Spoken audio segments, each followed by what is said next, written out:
Hey, I'm Laura Britt, host at NBC Sports Bay Area, and this is Bay Area Sports Wrap.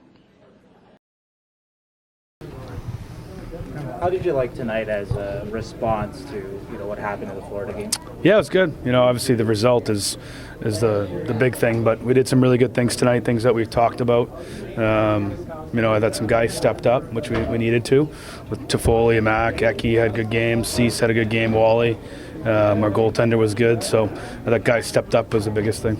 Hearing in terms of what you guys talked about, was one of those things in terms of puck management, puck movement. It seemed like at times you guys took an extra beat with the puck instead of just sort of trying to rush and play and go vertical. Yeah, I talked about that.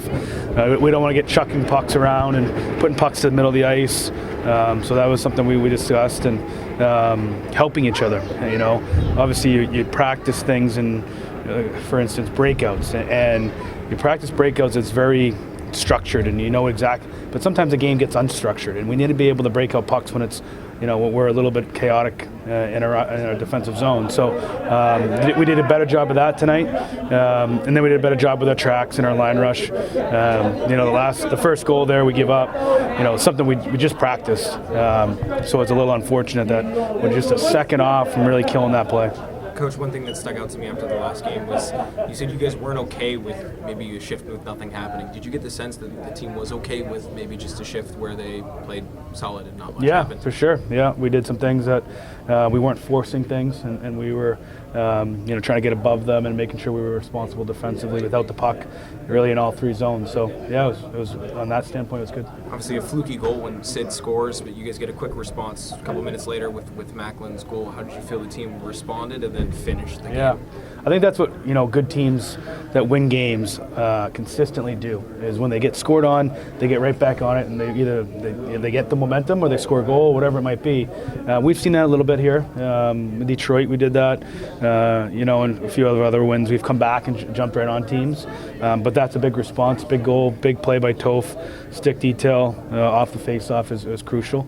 And then we kind of lock it in there, in the 6-on-4. And obviously the penalty situation is a little unique, but I thought we did a good job on that. The penalty situation, starting the second period on a penalty kill had a potential of really changing the momentum. Mm-hmm. But how big that was to kill it and sort of take the momentum, which led into that first goal. Yeah, penalty kill was good tonight. Had a really good pre-scout from Hoods, and kind of had a good feel what they wanted to do. And I thought our guys responded and executed how we wanted to defend it. The first penalty kill, they look for a play that we've seen on the pre-scout, and we nip it. And it's good for Doug and the penalty killers to understand that it's coming and we're ready to execute. Yeah, the night you guys said you only played 20 minutes with the hockey. Tonight, were you guys preaching 60 minutes throughout the entire game? Yeah, for sure. That's how you win in this league, right? You got to play for 60 minutes.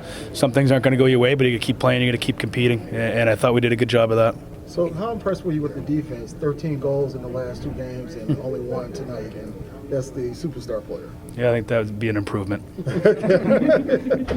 What can you say about Yaro's response? Maybe doesn't love the Crosby goal he allows, but then he stops. I think it was Chari had kind of a breakaway, and obviously the penalty shot too. Just his response tonight. Outstanding. He just looked probably a little bit more calmer in the net.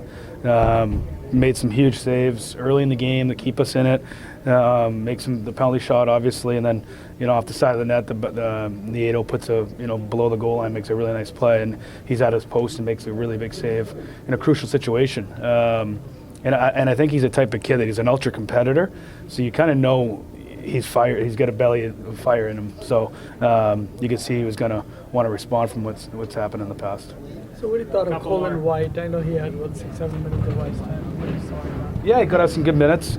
Got to go back and watch it, but I thought he was responsible defensively, tried to do some things offensively. He's a guy that's played in the National Hockey League, so we got to get him going here and give him a little bit more leash. Obviously, with the situations in the game, the power plays and stuff, and how it plays out, that fourth line probably didn't get as many minutes as I probably would have liked him to get down the stretch, but I thought they did some good things tonight. So what does a game like this do for your road trip? It's big, right? We got the father's trip, mentor's trip. Kind of kicked off tonight, and then we get to go to Seattle and play in front of your fathers or your mentors. At the end of the day, that's why you play the game, right? That's the name on your back. We all play for the logo in front of our jersey, but the name is something that your father gave you and your grandfather and the generations before you. So when we go into that game Thursday night, that's who you play for. You play for the Sharks, but you're representing the name on the back of your jersey. So for us to get the win tonight, to go enjoy Seattle, have a nice dinner with the families, the fathers, and then hopefully we can put on a show for them. Last one here for Chris. Will, Mac, Askarov, and Eklund have all kind of had really good moments this year. But how much are you looking forward to them taking that next step in the second half of the season here? What do those guys really need to do in your opinion? Yeah, I think each of them are in a little bit different situations, I would say. I think each of them are going to take, I hope Eki takes 2 steps forward, and, Mac, might hit a wall, and Will may hit another wall in game 60, 65. So we're going to manage those things that come up, and Askey as well. So, Eki's been in the NHL for the last couple of years. He kind of knows what's coming. So I would say each of them are on a little bit different plans as far as development and what we'll see. But, we want to continue to push the envelope here with these guys and challenge them to be better than they believe they can be. So, Mac is going to continue to improve, as Will and Eki and Zetterlund and Henry Thrun. And we still have even a Liljegren, he's still got to improve, So it's not just those guys. We've got to have our whole group continue to get better. Nice to get one on Quinny and Sully tonight. Yeah, it'll feel good. Hi, this is the voice of the San Jose Earthquakes, Ted Ramey, for Bay Area Sports Wrap. Please like and subscribe to our YouTube channel.